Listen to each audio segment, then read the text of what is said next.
Assalamualaikum warahmatullahi wabarakatuh. Apa khabar murid-murid semua? Cikgu harap semua murid-murid sihat pada hari ini. Okey, untuk hari ini kita akan belajar tajuk baru iaitu kata ganti nama diri. Maksud kata ganti nama diri ialah kata yang digunakan untuk menggantikan nama seseorang. Kata ganti nama diri terbahagi kepada 3. Kata ganti nama diri pertama, kata ganti nama diri kedua dan kata ganti nama diri ketiga. Untuk hari ini, cikgu akan ajar kata ganti nama diri pertama. Jadi untuk hari ini, Tani fokus kepada kata ganti nama diri pertama. Apa yang dimaksudkan dengan kata ganti nama diri pertama ini? Kata ganti nama diri pertama digunakan oleh orang yang bercakap. Okey, orang yang bercakap. Untuk lebih mudah kamu faham, siapa yang bercakap? I am talking. Orang itu yang bercakap. Kata ganti nama diri pertama ada 7. 1, 2, 3, 4, 5, 6 dan 7. Yang pertama, saya. Saya merujuk kepada diri sendiri apabila bercakap dengan orang lain. Ia bercakap dengan orang lain, jadi ia menggunakan saya. 2. Aku. Merujuk kepada diri sendiri apabila bercakap dengan orang lain yang sangat rapat atau bercakap dengan Tuhan. Okay, maksudnya ia menggunakan aku apabila ia bercakap dengan orang lain yang lebih rapat dengan ia, ataupun ia menggunakan aku apabila ia sedang berdoa kepada Tuhan. Yang ketiga, hamba.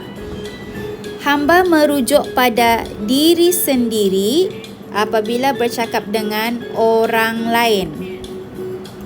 Pada zaman dahulu, mesti kamu ingat apabila kamu menggunakan hamba digunakan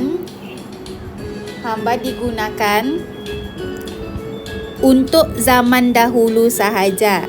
Okey, zaman lama-lama. Kalau zaman dulu-dulu menggunakan hamba. Kalau zaman masa ini, Tani menggunakan saya. Okey. Yang keempat, beta.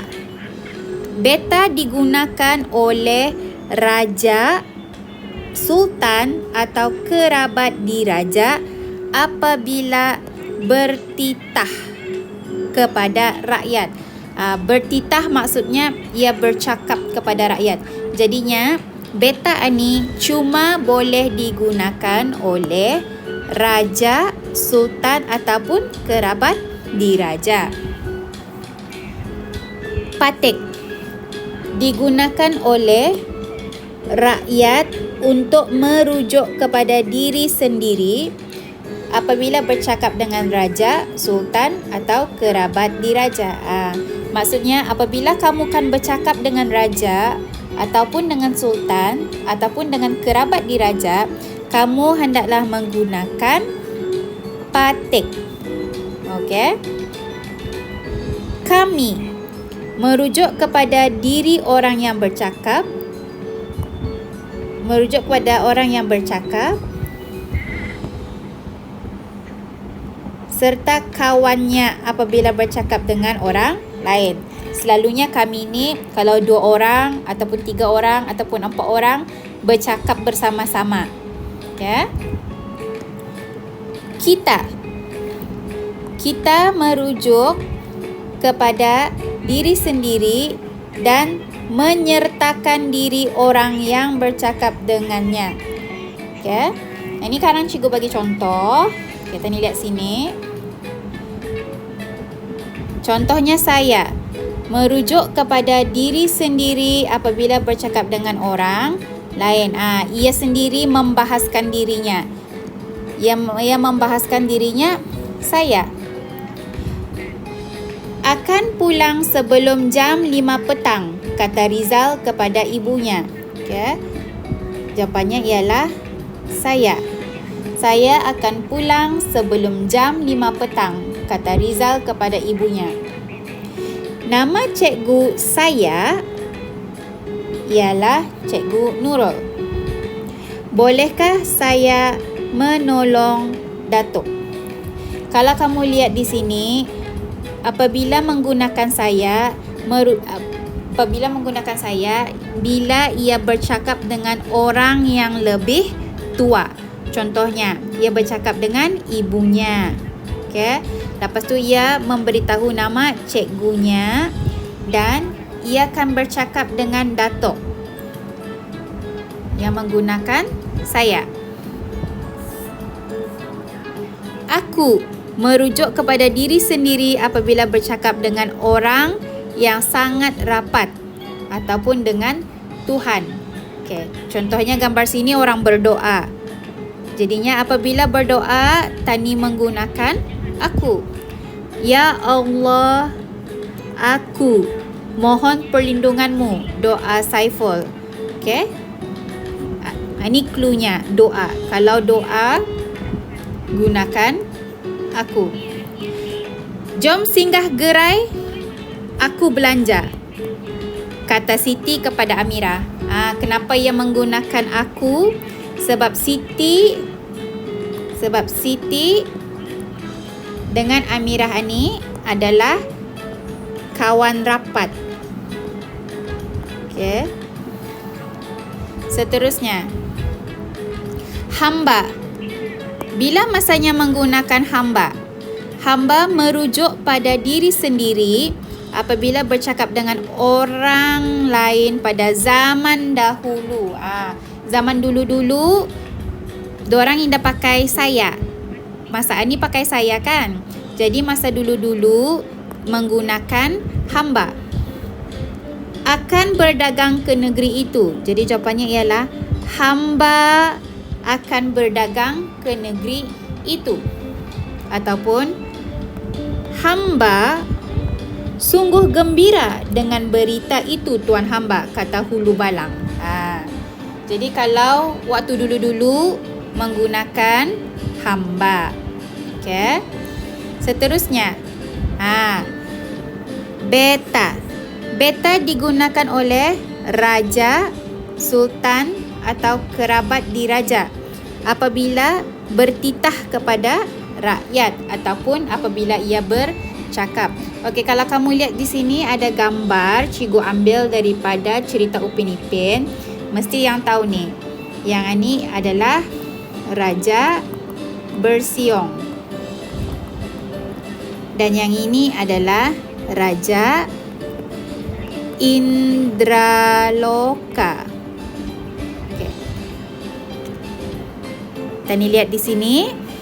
Mahukan keris sakti itu, kata Raja Bersiong. Buat sini. Beta mahukan keris sakti itu. Maksudnya ia mahu keris sakti itu. Okey, lihat sini. Tidak, keris ini kepunyaan beta, kata Raja Indraloka. Jadi ingati saja, kalau ada nampak kata